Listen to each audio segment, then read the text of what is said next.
How are you guys tonight?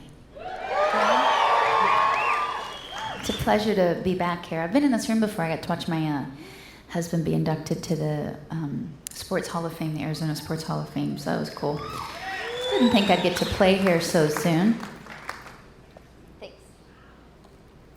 That's Schwai, everybody.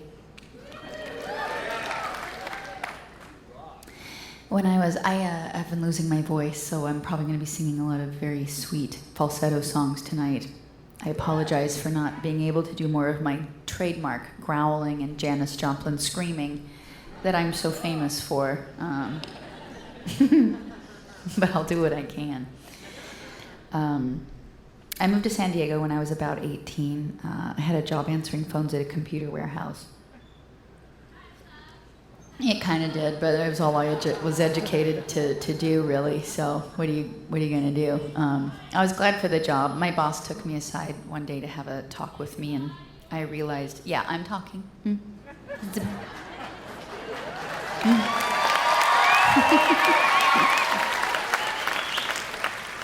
I know, in the end, only kindness matters, but yeah. I'm a very bossy folk singer, people. So my boss took me aside one day to have a talk with me, and I realized halfway through the talk that he was propositioning me, and so I slept with him. You guys have a good sense of humor. That's good. I'm just kidding, obviously. I turned him down. I just really joked it off. I didn't think a lot about it. I just sort of joked him off and, went into work the next day for my paycheck. And my rent was due. I had a really nice landlord, but I had been late quite often in my rent. And he said if I was late again, he'd have to ask me to leave. And so I went in for my paycheck, and my boss wouldn't look at me. He wouldn't talk to me, and wouldn't give me my paycheck. And so I left there completely humiliated and got kicked out where I was living. And didn't have enough saved up for a deposit. I didn't have anything saved up, so I couldn't get a deposit on a new apartment, and I thought, no big deal. I'll live in my car for a couple months. I'll get a new job. I'll save up, and I'll get back on my feet. But I had bad kidneys at the time, and I kept getting sick, and I kept missing work. I actually almost died in the parking lot of a hospital emergency room because they wouldn't see me because I didn't have insurance. And then the car I was living in got stolen, and that just sucked. But I wasn't in it, so...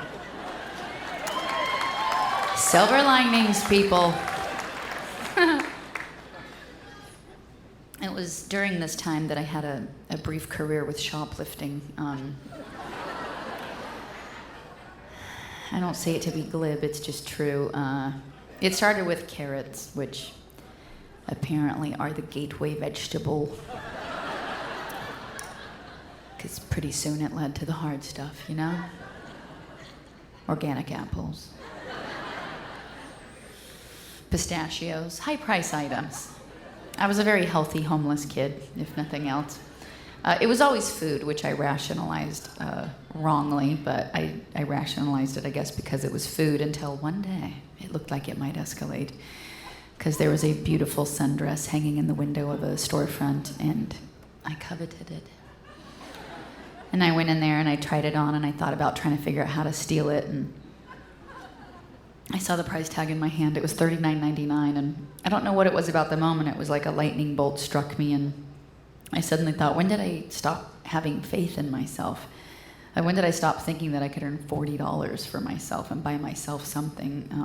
And I was so insulted by myself, and I quit stealing after that, and I started writing these lyrics about if you are watching what your hands are doing, you can see what your life will become, because they're the physical manifestation of your thought, and if they're writing songs or stealing are probably two very different futures.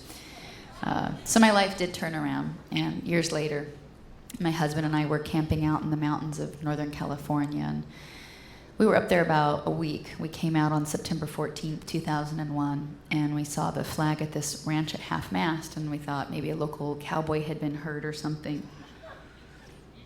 And then we saw the next ranch had a flag at half-mast, and then it was just very surreal. We were up in the middle of nowhere, and we thought maybe a fireman had been killed, and then we started seeing all these signs saying, "God bless our country," and we got out of the mountains enough to get radio reception and realized that America had been attacked and that towers had fallen. We'd been attacked by terrorists on American soil, and we were standing there in complete disbelief along with the rest of the country. And this DJ came on the radio, and he dedicated this song that I had written at such a dark time in my own life. And he dedicated it to America at such a dark time in America's life. It was a very surreal and very humbling moment. And I'd love to play that for you. This is Hands.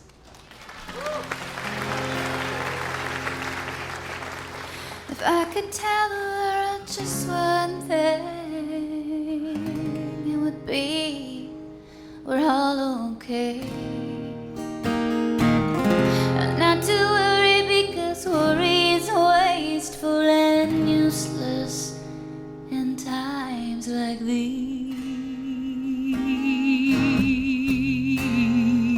I won't be made useless. I won't be made idle with despair. Gather myself around my faithful light. Does the darkness most fear? My hands are small, I know, but they're not yours, they are my own. But they're not yours, they are my own. We are never broken. Poverty stole your golden shoes. It did not steal your laughter. Heartache came to visit me, but I knew it was not ever after. We will fight, but not out of spite, just 'cause someone must stand up for what's right. 'Cause where there's a man who has no voice, there I shall go singing. And my hands are small, I know, but they're not yours, they are my own. But they're not yours, they are my own. We are never broken, 'cause in the end, only kindness matters. In the end, only kindness matters.